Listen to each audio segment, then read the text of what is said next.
창세기 1장 1절 말씀 다 같이 한 목소리로 읽습니다. 시작. 태초에 하나님이 천지를 창조하시니라. 아멘. 네, 성도 여러분 반갑습니다. 네, 오늘도 말씀을 허락해 주신 또 하나님께 감사드리고, 오늘 태초에 하나님이 천지를 창조하시니라, 이 성경책의 가장 시작되는 말로서 제목을 잡았고, 또 그 말씀으로 오늘 우리에게 주신 은혜를 함께 나누기를 원합니다. 자, 먼저 영상을 하나 짧게 준비를 했는데요. 다음 화면 회사에서 보시겠습니다. 1,300만 원짜리 주택입니다. 재산만 200조가 넘는 일론 머스크가 테슬라홈을 광고하기 위해 테슬라 홈 1호로 직접 이사했습니다. 무려 5천만 달러가 넘는 저택을 팔고 말이죠. 이 테슬라 홈은 상자 모양으로 공장에서 부품으로 제작되고 트럭으로 운송. 조립식 집이라고 합니다. 침실이 2개이고 거실, 주방, 욕실로 구성된 일반적인 집입니다. 그리고 화성으로 가겠다는 목표답게 벽은 다 친환경 소재로 지었다고 하죠. 사실 가장 놀라운 점은 이 주택이 이동할 수 있다는 것이죠. 이사를 가려고 하면 자동차로 집을 견인해서 옮기기만 하면 됩니다. 자면서도 이사가 가능한 겁니다. 이제 일론 머스크가 제대로 업그레이드 시킬 계획이라는데 1,300만 원이라는 테슬라홈 구입하실 의향 있으신가요? 네, 다음 화면 넘겨주시고요. 지금 이 영상을 보여드린 것은 테슬라홈을 광고하기 위함은 아니고요. 그만큼 최첨단의 집이, 우리 테슬라 차, 전기 자동차도 있잖아요. 그런데 그 테슬라 회사에서 일론 머스크라는 지금 이 현대에서 가장 천재의 소리를 듣고 있는 그 사람이 테슬라 홈이라고 조립식 집을 개발을 했다고 합니다. 그래서 이틀이면은 집이 공장에서부터 만들어지기 시작해서 집에까지 이틀이면 집이 완성되어서 도착을 한다라고 합니다. 자, 그런데 이렇게 현대인들이 아무리 정말 이렇게 기술이 좋고 정말 대단하잖아요. 그런데도 오늘 우리가 읽은 태초에 하나님이 천지를 창조하시니라, 그 하나님에게는 인간이 못 따라갑니다. 왜냐하면 하나님께서는 말씀 한마디에 이 세상이 창조되었기 때문입니다. 자, 그리고 우리 주변에 대구를 볼까요? 특히 대구에는 아파트가 넘쳐납니다. 다들 아파트를 좋아하기도 하고, 주택이든 아파트든 엄청나게 많은 상황에서 어떤 아파트를 건축하기 위해서는 공사 현장을 가보시면 콘크리트나 목재라든지 철근이라든지 유리라든지 페인트라든지 정말 많은 자재들이 필요하고요. 그리고 요새는 기술이 많이 좋아져서 2, 3년이면 아주 큰 대단지의 아파트들도 완공이 되곤 합니다. 자, 그런데 오늘 우리가 말씀을 나누고자 하는 이 천지 창조는 과연 얼마 만에 이루어졌을까요? 정말 우리 모든 전 세계인들이 살고 이 터전을 누리고 있는 이 모든 세상이 말씀으로 지으셨다라는 자체가 여러분 놀랍지 않습니까? 우리가 이 말씀을 늘 아는 말씀, 늘 그냥 우리가 툭 누르면 암송하고 있던 말씀에서 정말 얼마나 하나님께서 지으신 그 섭리와 원리와 우리를 향한 그 뜻이 대단한지를 오늘 말씀을 통해서 한 번 더 놀라는 말씀 시간이 되었으면 좋겠습니다. 그래서 천지를 창조하시니라 라고 우리가 이 부분을 읽을 때 우리는 당연시 여겨져야 될 것이 아니라 한 번 더 놀라야 합니다. 왜냐하면 빛이 있으라 하신 것처럼 만약에 오늘날로 치면요, 집이 있어라, 빌딩이 있어라, 차가 있어라, 희락교회가 있어라, 그렇게 하나님께서 말씀하심으로 그것이 이루어졌다는 것입니다. 창조가 되었다는 것이에요. 그래서 이것이 대단한 것인데, 그런데 또 여기서 한 가지 짚고 넘어가야 될 부분이 있습니다. 이 사실을 여러분들은 도대체 어떻게 믿고 계신 것입니까? 창세기 1장 1절 말씀을 읽을 때 성경의 비밀을 우리에게 말해주고 있는 것이 있습니다. 이 1장 1절부터 믿음이 없이는 이 성경을 읽어나갈 수 없다라는 걸 말해주고 있습니다. 믿음이 없이는 이 말이 아무런 감흥이 없고요, 아무런 감동과 은혜가 오지 않을 수 있습니다. 그래서 하나님께서는 창세기 1장 1절을 읽는 우리 모두에게 믿음이라는 것을 요구하고 계십니다. 우리 믿는 사람들은 당연히 성경의 어떤 말씀을 읽어도 우리 하나님이 이러한 분이구나, 우리 하나님께서 이러한 일들을 하셨구나 라는 것들을 고백하면서 눈물을 흘리기도 하지만요, 너무 다르지 않습니까?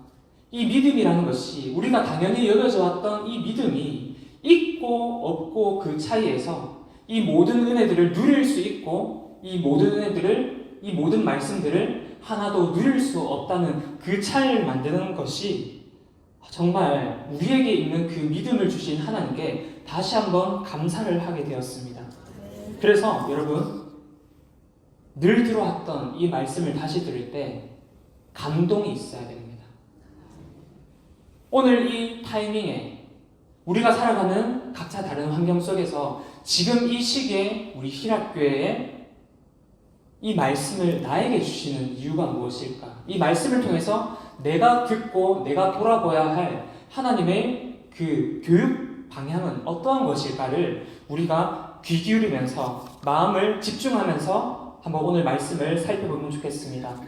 만약에 믿음이 부족하거나 없는 우리 아이들이라거나 실체의 하나님을 만나지 못한 사람이라면 똑같이 이 말씀에 대해서 아무런 느낌이 없을 것입니다. 반대로 이 말씀을 묵상할 때 은혜를 받는 사람이 따로 있습니다. 믿음이 있는 사람만이 이 말씀을 보고 감격해 할 수 있습니다. 그래서 여러분, 우리가 계속해서 강조할 것은 믿음이고 성경의 말씀을 우리가 듣고 읽고 묵상할 때의 온전한 키는, 유일한 키는 믿음입니다. 그런데 내 마음 가운데 오늘 말씀뿐만 아니라 매일매일 새벽과 주의 모든 말씀들을 통하여서 주의 종들을 통하여서 선포되어지는 그 모든 말씀 가운데 내 마음에 아무런 그런 감동과 변화를 어떠한 열매도 맺어지지 못하고 있다라고 한다면 그런 내 자신의 모습을 보면서 우리가 구해야 될 첫 번째 기도 제목은 믿음을 주세요 라는 기도여야 합니다.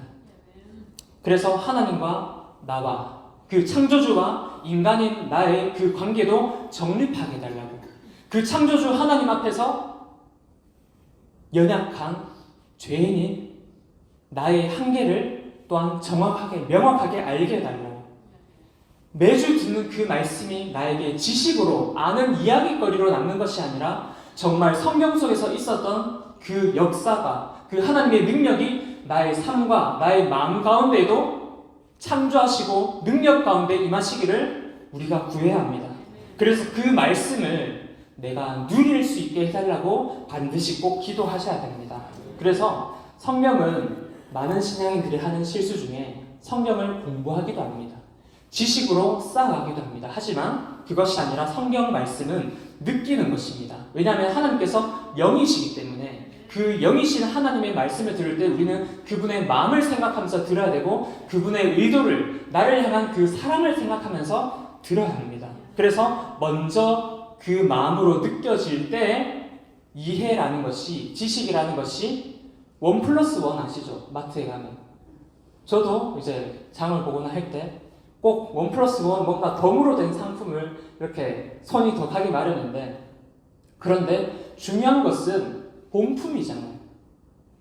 우리가 이해를 쫓다가 우리의 신앙이 변질되는 그런 우를 범해서는 안 될 것입니다. 그래서 믿음의 눈을 오늘 열어주셔서 나에게 나의 신앙생활에 참된 기쁨을 다시금 발견해 주세요 하는 그런 기도로 오늘 말씀을 시작해 보려고 합니다. 그리고 한마디를 더하면 하나님께서 우리의 중심을 보신다라고 하십니다. 우리의 마음을 보신다라고 성경 곳곳에 말씀하고 계시는데 우리가 믿음으로 하나님의 말씀을 대해야 한다는 것과 일맥상통한 이야기입니다. 그래서 오늘 세상의 관점, 이런 세상의 이야기들과 함께 곁들여서 이 달고 오면 이 말씀을 더욱더 우리의 삶에 가까이 할 수 있도록 오늘 1장 전체를 우리가 읽지는 않았지만요, 오늘 1장 전체의 이야기를 말씀드리면서 다루고 싶은 3가지 포인트가 있습니다. 먼저 그 첫 번째를 나눠보겠습니다. 첫 번째는 바로 창조의 주체입니다. 저 앞에 있는 창세기 1장 1절 말씀을 다 같이 한 번 더 읽겠습니다. 시작. 네. 언제? 태초에라고 합니다. 누가? 하나님이. 그리고 무엇을? 천지를 창조하셨다라고 합니다. 그런데 1절에는 어떻게 만들었다라는 말이 전혀 없습니다. 그래서 창조의 주체가 누구인가? 이것을 명확하게 1절부터 말해주고 있습니다. 그것이 중요합니다. 여러분, 세상이 창조된 이야기는 정말 대단한 이야기입니다. 이 어마어마한 이야기가 성경의 수많은 장들 중에 단 한 장에 기록되어져 있다는 것이 이상하게 느껴지지 않습니까? 또 어떤 사람들은 설명이 부족하다라고도 여길 수도 있습니다. 그런데 창조 세계의 원리를 알고 나면 한 장만으로도 하나님의 그 모든 뜻과 마음을 알 수 있구나로 족하다는 것을 알 수 있습니다. 그래서 창세기 1장은요, 창조의 과정에 대한 것보다 창조의 주체가 도대체 이 세상을 만드신 이 세상의 주인이 누구시냐라는 것을 분명히 밝혀서 강조하고 있는 것이 바로 창세기 1장입니다. 여러분, 창세기 1장은 1절부터 31절까지 있습니다. 그런데 혹시 이 31절 중에 하나님이라는 표현이 몇 번 나왔는지 혹시 알고 계십니까? 네, 지금 찾고 세하려고 계신 분들도 있는데요. 총 32번이 나옵니다. 이 말은 세상의 시작은, 세상의 창조는 온통 하나님 32번이나 나올 정도로 온통 하나님으로 가득 차 있고 온통 하나님의 주권 아래에 있다는 이야기입니다.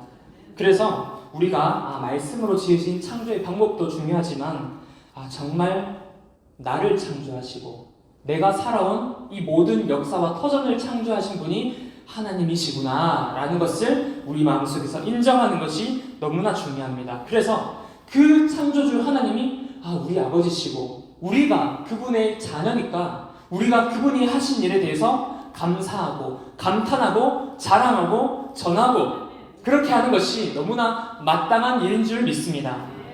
네, 그래서 이 창세기 1장에 하나님으로 가득 찬 것처럼 우리 성도님들의 삶에도 하나님으로 가득 차시기를 바랍니다. 자, 두 번째 포인트입니다. 바로 창조의 원리입니다. 세상의 첫째 날부터 여섯째 날까지 여러 가지를 만드셨다라고 되어져 있는데 혹시 성도 여러분 아동부 때의 기억을 떠올려보셨을 때 순서대로 무엇을 다 만드셨는지 기억하고 계신 분 계실까요? 네, 저도 깜빡깜빡하면서 헷갈리기도 합니다. 그런데 우리가 다 아는 내용이잖아. 그걸 또 다 기억해. 라고 그걸 말하는 게 아니라 이렇게 만드신 것들 가운데 상관관계가 도대체 왜 이러한 것들을 지으시고 결국에는 사람을 만드셨을까를 우리가 그 하나님의 의도와 생각들을 한번 짐작해 보자라는 것입니다. 자, 요즘 다시 한번 아파트 얘기를 드리면 주택이든 다들 홈 인테리어에 정말 관심이 많습니다. 홈 인테리어가 왜 중요한지 구상이 됐냐면 이제는 먹고 자는 공간만이 아니라 정말 내 마음이 힐링이 되고 무엇보다도 내 집에서 모든 것을 다 누릴 수 있을 정도로 홈 인테리어 많은 것들을 꾸며가는 것이 사람들에게 당연히 인정되어져 오고 많은 프로들에서도 다루고 있습니다. 자, 그러면 아파트를 딱 지었다라고 가정을 해봅시다. 그리고 그곳에 홈 인테리어에 이제 관심을 가지시기 시작하시는 거예요. 그리고 한번 가정을 해볼게요. 나의 자녀의 집을 마련해주기 위해서 내가 텅텅 비어져 있는 그 아파트를 보러 갔다라고 생각을 해봅시다.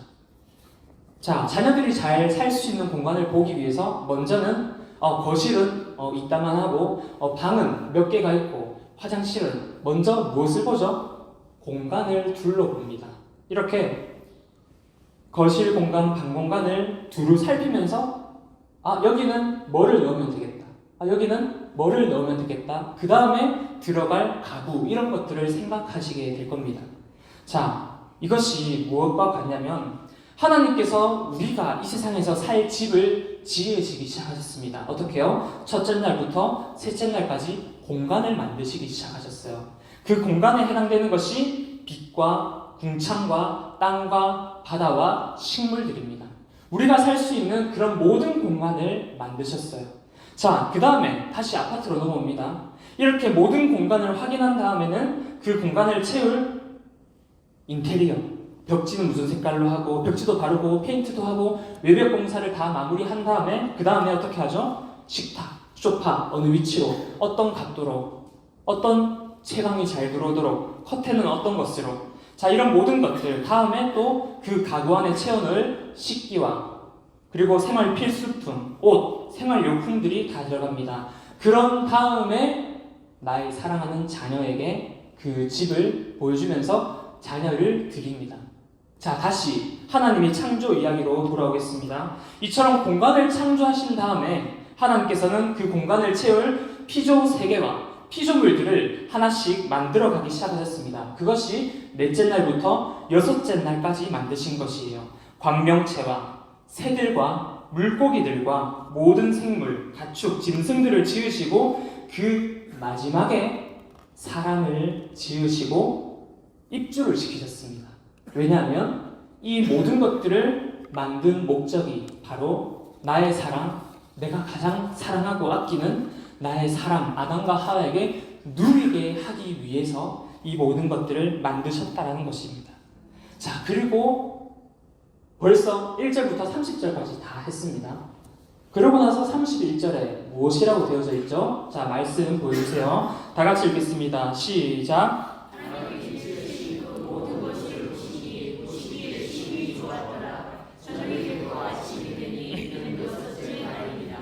네, 성도 여러분들이 자녀를 생각하시는 것처럼 그보다 더 하나님은 얼마나 사람을 생각하시고 얼마나 사람에게 진심이셨구나를 알 수 있습니다. 여기서 히브리어로 토브라는 말이 쓰였는데요. 보시기에 좋았더라라는 말이 히브리어로 토브입니다.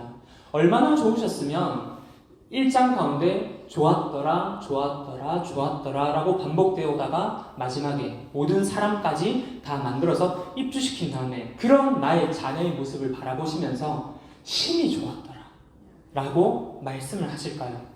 그래서 여러분 다시 생각해보면 이 세상을 지으신 모든 만물 피조물 중에 가장 하나님께서 기대를 하신 존재가 누구입니까? 바로 사람, 바로 우리입니다. 그리고 가장 애정을 가지고 가장 지금도 기대를 하고 있는 존재가 바로 사람입니다. 그래서 하나님은 지금도 우리 사람으로 하여금 기쁨을 느끼고 싶어 하시고 보람과 애정을 느끼고 싶어 하십니다. 우리의 고백을 받기를 원하십니다. 그래서 서로 주거니 받거니를 하고 싶다면 하나님께서 동물과 하고 싶으시겠어요? 자연과 하고 싶으시겠어요? 우리 사람과 하고 싶으시겠어요? 사람과 하고 싶으신 그것을 바로 교통과 교감이라고 합니다. 그래서 오늘의 세 번째 포인트인데요. 오늘의 세 번째 포인트에서 많은 우리의 모습을 되돌아보면 좋겠습니다. 바로 창조의 방법에 대한 것입니다. 태초에 하나님이 천지를 창조하셨습니다. 그렇다면 그 하나님이 우리를 만드신 세상 속에서 우리는 정말 어떻게 사는 것이 하나님이 보시기에 심히 좋은 그 모습대로 사는 것일까요? 그것에 대해 한번 나눠보겠습니다. 먼저 창세기 1장 27절 띄우시면 다 같이 읽어보도록 하겠습니다. 시작. 하나님이 자기의 형상 곧 하나님의 형상대로 사람을 창조하시되 남자와 여자를 창조하시고, 여기서 주목할 대목은 우리 하나님의 형상을 따라 지으셨다라는 것입니다. 피조물들 중에 형상을 따라 지었다고 되어 있는 유일한 존재가 바로 우리 사람입니다. 그런데 우리가 하나님을 닮아져서 지어졌기 때문에 우리에게 무엇이 허락되어졌냐면 언어라는 것이 허락되어졌습니다. 왜냐하면 하나님께서 그 언어로 말씀으로 세상을 창조하신 그 능력을 우리 가운데에도 언어를 허락해 주셨다는 것입니다. 자, 그런 말할 수 있는 특권을 주셨는데 오늘 이 세 번째 포인트를 통해서는 우리가 어떠한 말을 하면서 살아갈 때 정말 하나님께서 기뻐하실까를 되돌아보는 것입니다. 자, 여기서 형상이라는 의미에는 히브리어로는 첼렘이라고 하고 그 뜻에는 그림자라는 뜻이 있어요. 그림자 보면 어떻죠? 나의 그림자를 보면 형체는 있지만 눈, 코, 입 아무것도 보이지 않죠.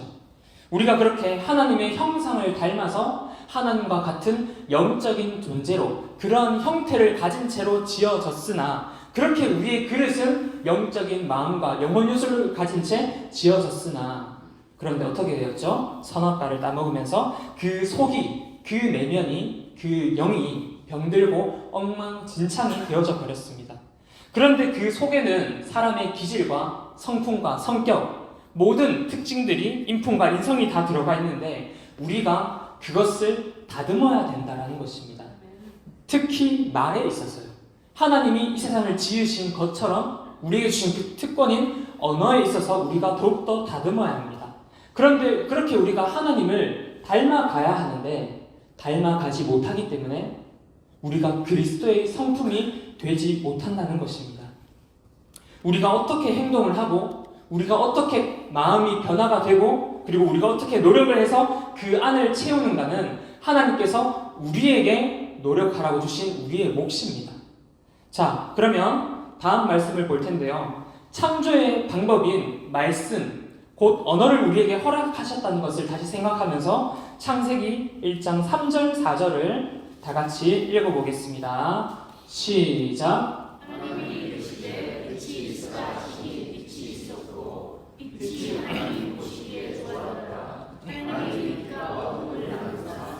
자, 조금 전에 읽은 말씀을 제가 말씀이라는 단어를 넣어서 다시 읽어보겠습니다. 3절을. 하나님이 말씀으로 이르시되 빛이 있으라 말씀하시니 빛이 있었고, 창조 방법이 딱 말씀이라고 나옵니다. 하나님의 말씀으로, 하나님께서 명령하심으로, 선포하심으로 이 세상을 창조하셨고 31절까지 이 구도와 패턴을 반복하고 있습니다. 자, 그러면서 우리를 마지막에 입주시키시면서 보시기에 심히 좋다라고 하셨잖아요. 자, 그러면 우리가 정말 그런 하나님이 기뻐하시는 삶을 살려면 반드시 갖춰야 하는 것이 언어라고도 표현할 수 있지만 하나님의 말씀입니다. 하나님이 함께 하시는 사람은 나의 언어가 변화되기 마련입니다. 우리가 하나님을 만났다는 첫 번째 증거로 하나님은 우리의 입술의 언어를 부정적인 언어가 아니라 믿음의 언어로, 사랑의 언어로 바꿔주시기 시작하십니다. 그렇게 우리가 아름다운 언어로 서로 주고받고 하나님께 고백하면서 살 때 하나님은 그것을 내가 기뻐하시는 사람, 기뻐하는 삶이라고 우리에게 말씀하여 주실 것입니다. 자, 1장에서 그 말씀이 도대체 어떤 능력을 행하였고 우리도 어떠한 그 하나님의 말씀을 가까이 하고 그 말씀으로 변화되려고 할 때 어떠한 능력들을 우리도 입을 수 있는지를 보겠습니다.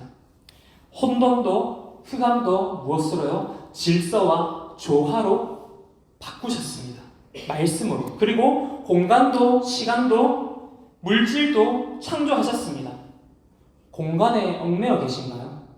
시간에 얽매여 계신 분이 있으신가요? 물질에 얽매여 계신 분이 있으신가요? 하나님은 그 모든 것을 창조하신 분입니다. 우리가 그분 안에서 믿음으로 삶을 하루를 열어갈 때 내가 얽매여져 있는, 죄 가운데 얽매여져 있는 그것이 시간이 되었든 물질이 되었든 공간이 되었든 하나님께서 우리를 자유케 하실 줄 믿습니다. 그래서 우리는 어떠한 일이 있든지 그 말씀을 붙들고 살아야 합니다. 그래서 그 말씀을 읽고 붙들고 나의 모습을 되돌아보면서 우리의 삶을 살아야 한다는 것이죠.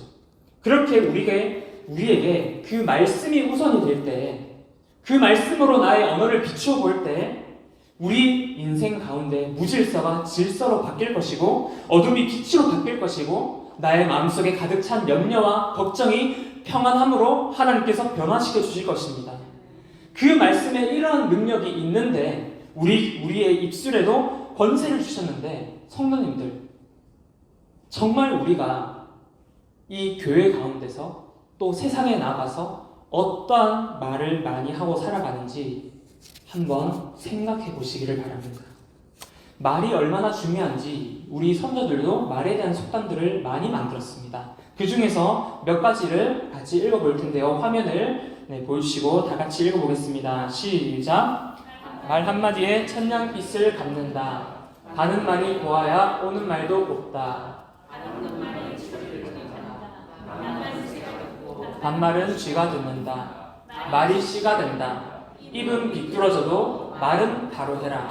참 웃기기도 하고 중요한 말이기도 하고 말이 그만큼 중요하다. 말을 잘 관리해야 된다는 걸 말해줍니다. 자, 그런데 속담도 대단한 것이지만 말씀에 우리의 말에 대해서 너무나 놀라운 말씀들이 있습니다. 네, 한번 말씀을 보여주시고요. 다 함께 잠언 16장 24절을 먼저 읽습니다. 시작. 선한 말은 꿀송이 같아서 마음에 달고 뼈에 양약이 되느니라. 우리가 영양제, 한약 많이 지어먹고 많이 건강들을 챙기잖아요. 하지만 우리의 하나님의 그 언어, 우리의 선한 말을 하면 이것보다 우리의 건강에 도움이 되는 말이 없답니다. 정말 가장 좋은 영양제라고 할 수 있습니다. 자, 다음 야고보서 1장 19절 함께 읽습니다. 내 사랑하는 형제들아, 너희가 알지니 사람마다 듣기는 속히 하고 말하기는 더디하며 성내기도 더디하라. 끝까지 들어주고 그럴 수도 있겠다라고 깊이 생각해주면서 열린 마음으로 기다려주면 내 마음의 모든 불순물들을 걸러내어서 오해가 이해로 바뀔 수 있다라는 말입니다. 자, 다음 화면 보여주시고 잠언 10장 19절 함께 읽습니다. 시작. 말이 많으면 허물을 면하기 어려우나 그 입술을 제어하는 자는 지혜가 있느니라. 재갈을 물린다는 것 들어보셨죠? 그런데 우리는 남의 입에 재갈을 물리기를 원합니다. 하지만 내 스스로 내 입에 재갈을 물리고 입단속을 해야 된다는 말입니다. 교회에 오면은 행복해야 되는데 교회에 와서 예배드리러 와서 하나님을 만나러 오는데 옆에 사람의 동역자의 그러한 말들로 인하여서 시험이 들고 내 마음이 무너지게 된다면 그게 얼마나 우리 신앙생활에 안타까운 면모입니까? 그래서 나의 입술을 조절하는 그런 지혜를 달라고 기도해야 됩니다. 자, 다음 시편 141편 3절입니다. 시작. 여호와여, 내 입에 파수꾼을 세우시고 내 입술의 문을 지키소서. 우리가 집의 문단속만 잘 해야 될 것이 아니고 내 입의 문단속을 잘 해야 합니다. 왜냐하면 나의 감정과 나의 생각과 나의 모든 표현들이 말을 통해서 상대방에게 전달이 되거든요. 그래서 자제를 해야 되고 내가 마음속에서 올라오는 그 모든 나의 모든 죄성과 나의 모든 감정들을 빨리 표현해서는 안 됩니다. 급하게 해서는 안 되고 천천히 침착하게 말해야 하고 말로 인한 오해가 그렇게 해서 말로 인한 문제가 이 희락교회에서는 없어야 될 줄 믿습니다. 자, 그리고 잠언 12장 19절 다 같이 읽습니다. 시작. 진실한 입술은 영원히 보존되거니와 거짓 혀는 잠시 동안만 있을 뿐이니라. 자, 여기서 진실한 입술은 쓴소리도 좋은 말도 나무랄 수 있는 말도 좀 훈계하는 말도 격려할 수 있는 말도 다 할 수 있다는 말이죠. 하지만 여기서 거짓 혀는 아첨하는 말, 그런 관계는 오래가지 못한다라고 되어져 있고 우리가 위기를 모면하려고 그 상황에만 좋게 보려고 하는 말들은 거짓혀 오래가지 못하나 잠시 동안만 있을 뿐이다 라고 말하고 있습니다. 여러분, 속담과 말씀에 대해서 우리가 말에 대해서 살펴봤는데요, 정말 말씀이 비교할 수 없을 정도로 꼼꼼하고 구체적으로 우리의 실제 실천 사항들에 대해서 말해주고 있다는 사실을 여러분들도 느끼셨지요?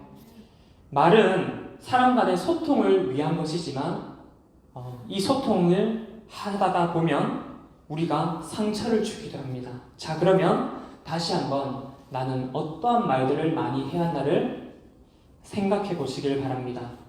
자, 다음 화면을 보여주시고 나는 위로의 말을, 격려의 말을, 응원의 말, 배려의 말, 칭찬의 말, 사랑의 말, 긍정의 말을 많이 하고 있는가요? 아니면 다음 화면이요, 상처 주는 말, 핀잔 주는 말, 분노의 말, 비난의 말, 험담하는 말, 폭력적인 말, 이간질하는 말, 거짓말, 미움, 질투의 말, 부정적인 말들을 많이 하고 있나요? 정말 우리가 어떤 말들을 들을 때, 어떤 말들을 이 교회 안에서 나눌 때 우리 아이들이 행복하고 그리고 우리 모두가 행복할 수 있을까요? 하나님께서는 이 세상을 지으실 때 모든 것을 질서 있게, 모든 것을 조화롭게, 모든 것을 아름답게, 포부하게 지으셨는데 여러분, 언행심사라는 것 들어보셨지요? 언행심사라는 것은 우리의 말과 우리의 행동과 우리의 그리고 마음과 생각까지도 우리가 신경 쓰고 지켜야 한다라는 것을 말합니다. 그런데 우리의 마음과 생각과 말과 모든 행동들은 왜 아름답지 못한 것일까요? 다시 말해서 하나님이 보시기에 좋지 못한 현실을 우리가 지금도 가지고 있느냐는 것입니다.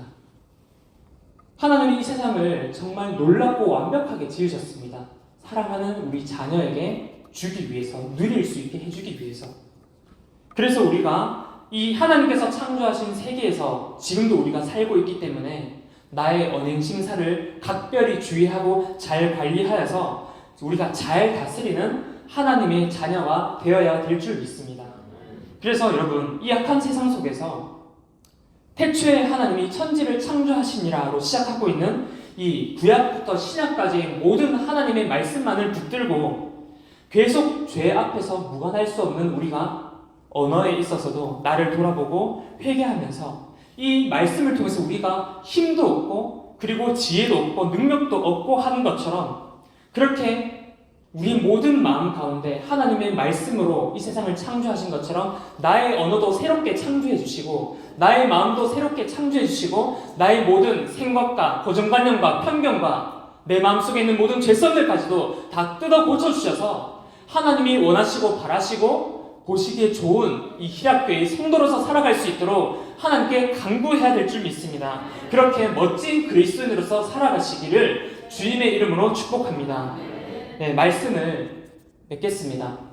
교회 안에서 그리고 성도들 간에 그리고 사역자가 성도에게 그리고 성도들이 사역자에게 그리고 학생들이 우리 어른들에게 어른들이 우리 학생들에게 이 교회 안에서 우리는 이미 엄청난 말들을 많이 주고받고 있는데요. 우리가 주일날 교회에 오면 어떤 말들로 시작하죠? 사랑합니다. 축복합니다. 감사합니다. 할렐루야. 이런 좋은 말들로 우리의 사랑하는 마음들을 서로 나누고 있습니다. 그런데 우리가 사석에서는 보이지 않는 곳에서는 하나님이 모든 보고 계시는 그 가운데 통찰하시는 가운데 우리는 정말 어떤 말들을 주고받고 있는지 험담이나 폄훼하거나 이간질하거나 그런 말들이 있더라면 혹시나 혹여나 내 마음속에 있더라면 하나님께서 보시기에 싫어하는 마음과 말이기 때문에 반드시 끊어내시기를 바랍니다.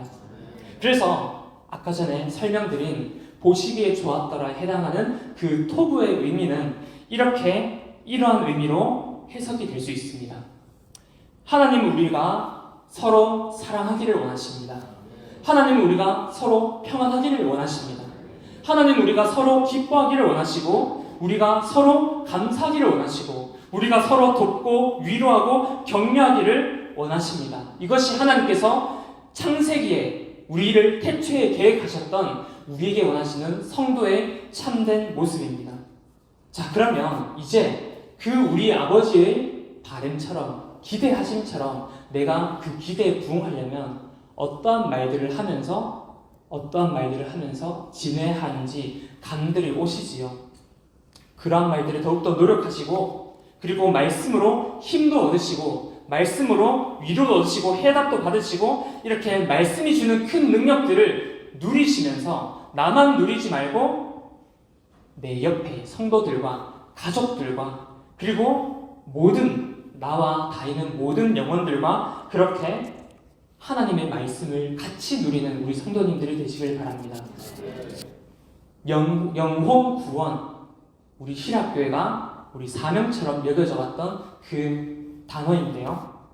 그런데 그 영혼 구원은 우리가 시켜줄 수가 없는 거죠. 하나님께 달린 것이기 때문에. 하지만 하나님의 사역은 온전히 영혼 구원에 머물러져 있습니다. 자, 그런데 우리가 영혼 구원은 못해줘도 영혼을 살리는 역할을 할 수 있습니다. 영혼을 살리는 말을 할 수 있습니다. 그래서 영혼을 살리는 말이 조금 전에 화면을 보여주세요. 이러한 말들이고요. 그리고 영혼을 죽이는 말이 다음 화면과 같은 말입니다. 그래서 그냥 영혼을 긁는 정도의 말을 하지 마시고 영혼을 따뜻하게 안아주시고 그 가정을 파괴하는 말을 하지 마시고 그 가정을 회복하고 살리는 말을 해주시고 우리의 모든 언행 심사를 잘 다스리시면서 정말 하나님이 보시기에 좋은 하나님의 자녀들이 되시기를 바랍니다. 기도하겠습니다.